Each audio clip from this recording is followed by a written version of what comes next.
Welcome back to The Race. This week we're in Pittsburgh talking about the future of transportation.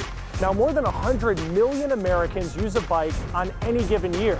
And Alicia Nieves found that cycling can have an impact far beyond fitness. Chris, a recent study done by Deloitte predicts that the number of people who bike in a major city to work by 2022 is expected to double. The issue is, in a city like New York and others, the infrastructure isn't quite prepared for that.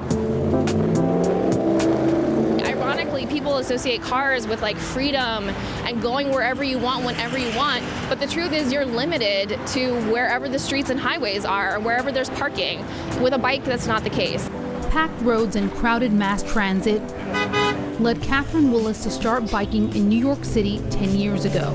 I bike on average like a few times a week, sometimes to get to work, and it's a good way to get around. Many days it's also the fastest option, but it's not always the safest. Depending on what block you're on, it can be a very different experience. If you're on like the protected bikeway that goes to the beach, it's awesome. Even on the bridges, you know, when you're separated from traffic, you can fly essentially, but most biking in New York is not like that. There are about 6,000 miles of streets in New York City, but only about 20% of the streets have bike lanes.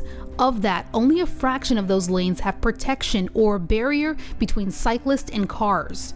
Adding to the concern, the rate of cyclist deaths in New York City have nearly tripled from 10 deaths in 2018 to 29 in 2019. You do feel like you're taking your life in your hands, and a year later, after a woman was killed, unfortunately, they did put in another bike lane in my neighborhood, and it increased the comfort and like pleasure of my trip so much. Government and elected officials across the U.S. in cities and states have a responsibility to provide safe passage, especially as we are expecting biking to grow. We already are so far behind where we need to be. Mark O'Connor is with Transportation Alternatives, an advocacy group pushing for cities across the country to recognize the growth of biking as a means of efficient and environmentally friendly transportation. The most important thing that cities across the U.S. must do to make biking safer and to make it something that people want to do is to build out protected bike lanes. New York City is working to make changes. At the end of last year, it pledged to add an additional 250 miles of protected bike lanes. There's no reason why we can't be doing so much more to promote biking to not only those who do it now, but those who would do it if it were safer. For The Race, I'm Alicia Nieves.